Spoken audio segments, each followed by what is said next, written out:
Ela Guli Sulenga, tá vídeo número 2.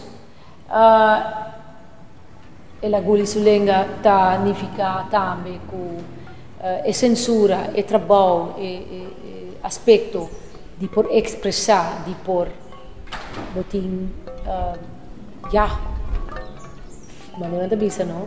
Liberdade de expressão com essa que está afetado se você nota há espaço, se você nota há compreendimento de tudo isso que coisa que está afetado o corpo, coisa que está afetado o mente, o corpo físico, o corpo interno, que está fazendo com o corpo e a felicidade, a gente na sociedade com isso que está com isso que prossegue de uma maneira saudável, como a gente por aí voz para expressar e viver bom. Especialmente quando nós estamos mirar como One Happy Island, então com isso que tá importante para a gente de sociedade aqui por aí